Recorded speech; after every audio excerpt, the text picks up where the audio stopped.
Sometimes design is about seeing potential where others see problems, and today I've got a project that perfectly captures that idea. This property recently came on the market in London, and at its narrowest is only 5'6" wide. That's 1.68 meters. So how could you possibly live in a space like this? That is what I'm going to show you. If you're new here, my name's Gemma, I'm an architect, and on this channel I share my design process for remodeling tricky existing buildings, and in my practice I help clients all over the world solve their design problems. So it looks like this was once a gap between two stretches of terrace buildings until some resourceful person put two walls and a roof over it and ended up with this building. Internally it has 3 floors, and at its longest it's just shy of 14 meters in length. That's almost 46 feet. It has a little garden at the back, and until recently the whole building has been used as a workshop and commercial premises. As ever though, I'm going to show you how I'd turn it into a super skinny house. It is really skinny, and internally at its widest is just under 6'6". That's 1.98 meters. So this whole floor plan has really got to be focused on 2 things. The first is having all the circulation along one side and moving in a totally linear way front to back. And the second is doubling up the use of the circulation with the functional floor areas. If you're into solving mysteries, discovering secrets and uncovering the past, I've got something you'll really enjoy, and it's today's sponsor, June's Journey. June's Journey is a hidden object mystery game that takes you back to the glamour and intrigue of the 1920s. You step into the shoes of June Parker, a smart, independent woman who uses her sharp instincts and emotional intelligence to investigate her sister's mysterious death. The way you get involved is to immerse yourself in these richly characterful scenes that are deceptively complex to detect secret objects and uncover clues. Trust me, this will really keep you on your toes. This isn't all though. You get to explore June's private family estate and follow your own side projects like restoring forgotten buildings on the island and customizing them to your own taste. Obviously, my favorite bit. Each project you explore can unlock new chapters of the game and earn you points and coins to put towards new challenges and uncovering new mysteries. It's great for some time out, and with new chapters and events every week, you've always got something new to dive into. You can play on iOS and Android devices as well as on a PC, so let me know where you've got to in the comments after you download June's Journey for free. Just scan the QR code on screen or click the link in the description below. So to counter what could feel like a really cramped or oppressive space, I've developed a floor plan that aims to make the whole building feel as open plan as possible. You might not have much floor space to walk around in, but if you can see plenty of light, space and interest around you, then it'll feel less constrained. There are 3 floors, so I've aimed to put all the living spaces on the ground floor and the bedrooms above. And because there is this huge length to the ground floor, which can't be repeated at the top floor, I've aimed to use the space between the top and the ground floor to bring light and a feeling of airiness in with some double height areas. Those moments just break up the constant horizontal forward and back movement to draw your eyes up or down between the floors. So I'll walk you through the space now and you can see how this works. From the street, I've changed the external cladding to pick up the brickwork of the neighbouring buildings while maintaining the building's separate identity. I wanted to get as much light in as possible wherever I could, so this front facade is almost totally glazed. Using the alternating brick openings as a screen though allows for privacy for the inhabitants. Inside you have the staircase straight away, and I've put some pull-out storage under here, and a small WC with an integrated basin in a cupboard where a couple of coats could also hang. I'm going to take you straight up to the top floor and then we can work our way down. So up 2 flights of stairs and you get to this little private bedroom at the top.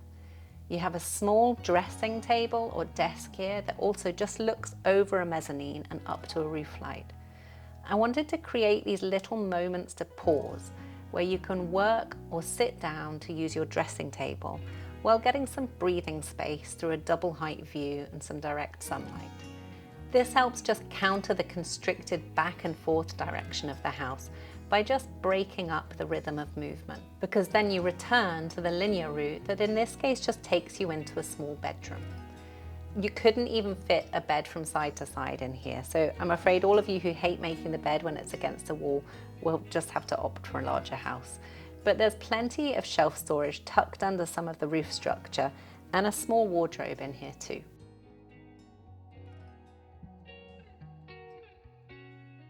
So back downstairs, and you can see this double height space from below and the way you look up at the small mezzanine, again creating some distraction from the long corridor ahead. There's a small shower room here to serve both of the bedrooms.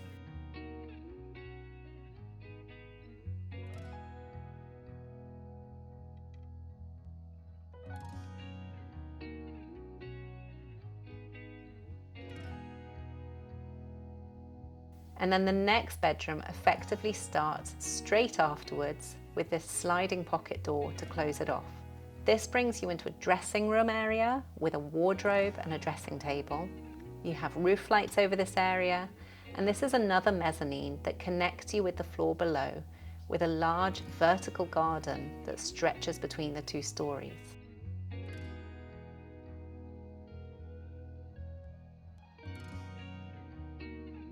And finally, you have the other bedroom, which can be closed off from the mezzanine area for privacy.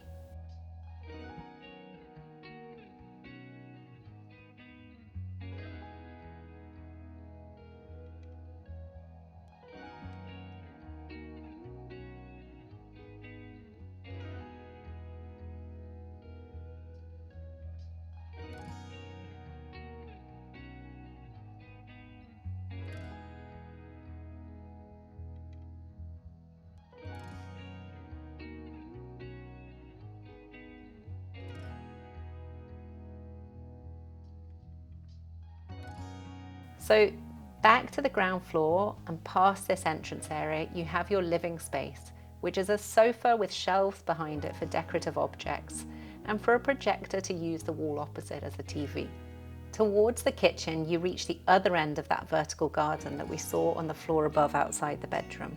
This point is about the center of the full length of the building, where there would usually be the least amount of light. So putting a vertical opening here means I can bring light down from the roof lights above and really bring this vertical garden to life. The aim of the vertical garden is also then really to interrupt the long, narrow journey from the front of the building to the back with a bit of an oasis. The plants give this point an outdoor feel, which can help counter any creeping feelings of claustrophobia and provide a bit of calm.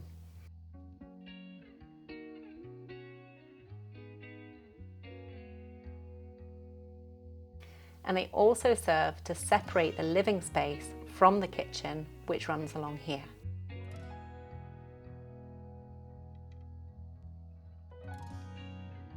And then that connects with this dining area with a large roof light and some vertical space above it.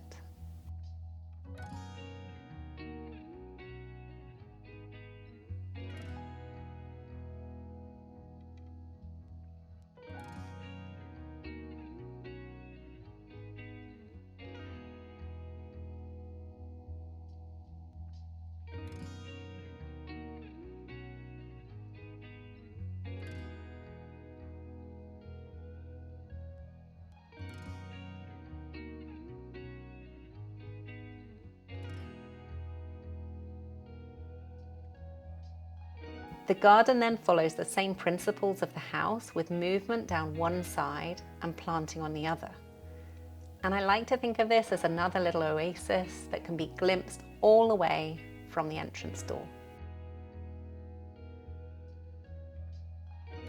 I've used a dark grey standing seam cladding on the back to reference the dark brick on the front, and you can see here how the roof slopes all the way down from the top right down to this single story at the bottom.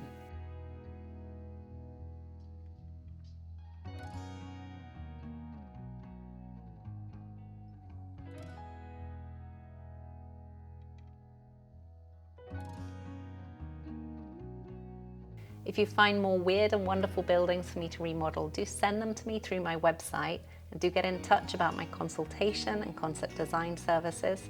I work internationally and have a completely flexible approach to make getting my help as easy as possible. If you enjoyed this, do also please share my videos, say hi in the comments and give me a thumbs up. And don't forget to download June's Journey now for free by scanning the QR code on the screen or by clicking the link in the description below. See you soon.